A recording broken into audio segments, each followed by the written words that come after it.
SRN hospital मौजूद हूं और यहीं पर रखा गया है आरोपी को भी और इसके अलावा कंडक्टर को भी यहीं पर रखा गया है। कंडक्टर को थर्ड फ्लोर पर रखा गया। आईसीयू में लगातार जो हालत है वो गंभीर अभी बनी हुई है।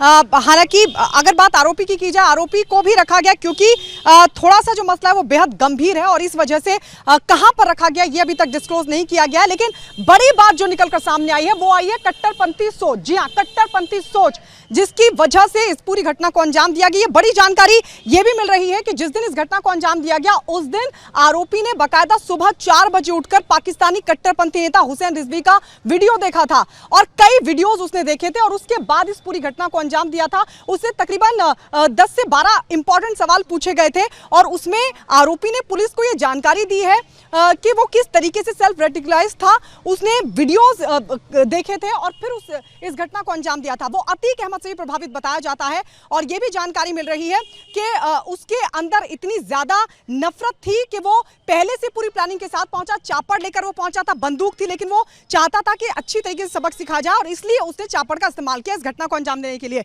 मेरे सहयोगी जतिन भी लगातार इस पूरी खबर पर पल पल का अपडेट आपको दे रहे हैं। उनसे समझने की कोशिश करते हैं कि पूरी इन्वेस्टिगेशन अभी तक कहां पहुंची। जतिन, एटीएस भी इस पूरे मामले में इन्वॉल्व नजर आ रही है, अभी तक क्या जानकारी मिली?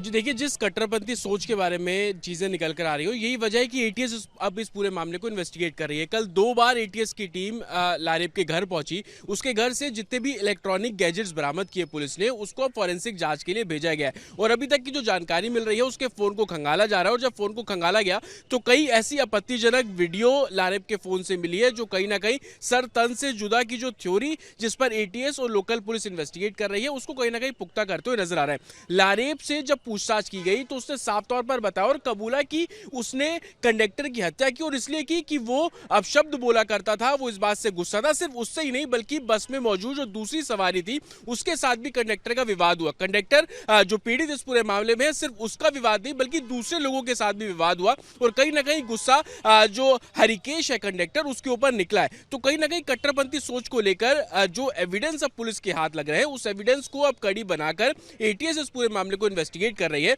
हालांकि अभी तक किसी से भी डायरेक्ट लिंक इसमें पुलिस के हाथ नहीं लगा है। पुलिस का कहना है कि एक चेन बनाई जा रही है, उस चेन के आधार पर आगे इन्वेस्टिगेशन की जाएगी। जी हाँ, एसआरएन हॉस्पिटल मौजूद हूं और यहीं पर रखा गया है आरोपी को भी और इसके अलावा कंडक्टर को भी यहीं पर रखा गया है। कंडक्टर को थर्ड फ्लोर पर रखा गया। आईसीयू में लगातार जो हालत है वो गंभीर अभी बनी हुई है। हालांकि अगर बात आरोपी की जाए, आरोपी को भी रखा गया क्योंकि थोड़ा सा जो मसला है वो बेहद गंभीर है और इस वजह से कहां पर रखा गया ये अभी तक डिस्क्लोज नहीं किया गया है। लेकिन बड़ी बात जो निकलकर सामने आई है वो आई है कट्टरपंथी सोच। जी हाँ, कट्टरपंथी सोच जिसकी वजह से इस पूरी घटना को अंजाम दिया गया। ये बड़ी जानकारी ये भी मिल रही है कि जिस दिन इस घटना को अंजाम दिया गया उस दिन आरोपी ने बकायदा सुबह 4 बजे उठकर पाकिस्तानी कट्टरपंथी नेता हुसैन रिजवी का वीडियो देखा था और कई वीडियोस उसने देखे थे और उसके बाद इस पूरी घटना को अंजाम दिया था। उससे तकरीबन 10 से 12 इंपॉर्टेंट सवाल पूछे गए थे और उसमें आरोपी ने पुलिस को यह जानकारी दी है कि वो किस तरीके से सेल्फ रेडिकलाइज था। उसने वीडियोस देखे थे और फिर इस घटना को अंजाम दिया था। वो अतीक अहमद से भी प्रभावित बताया जाता है और यह भी जानकारी मिल रही है कि उसके अंदर इतनी ज्यादा नफरत थी कि वो पहले से पूरी प्लानिंग के साथ पहुंचा। चापड़ लेकर वो पहुंचा था, बंदूक थी, लेकिन वो चाहता था कि अच्छी तरीके से सबक सिखा जाए और इसलिए उसने चापड़ का इस्तेमाल किया इस घटना को अंजाम देने के लिए। मेरे सहयोगी जतिन भी लगातार इस पूरी खबर पर पल पल का अपडेट आपको दे रहे हैं। उनसे समझने की कोशिश करते हैं कि पूरी इन्वेस्टिगेशन अभी तक कहां पहुंची। जतिन, एटीएस भी इस पूरे मामले में इन्वॉल्व नजर आ रही है, अभी तक क्या जानकारी मिली? जी देखिए, जिस कट्टरपंथी सोच के बारे में चीजें निकल कर आ रही हो, यही वजह है कि एटीएस अब इस पूरे मामले को इन्वेस्टिगेट कर रही है। कल 2 बार एटीएस की टीम लारेब के घर पहुंची। उसके घर से जितने भी इलेक्ट्रॉनिक गैजेट्स बरामद किए पुलिस ने, उसको फॉरेंसिक जांच के लिए भेजा गया है और अभी तक की जो जानकारी मिल रही है उसके फोन को खंगाला जा रहा है और जब फोन को खंगाला गया तो कई ऐसी आपत्तिजनक वीडियो लारेब के फोन से मिली है जो कहीं ना कहीं सर तन से जुदा की जो थ्योरी जिस पर एटीएस और लोकल पुलिस इन्वेस्टिगेट कर रही है उसको कहीं ना कहीं पुख्ता करते हुए नजर आ रहा है।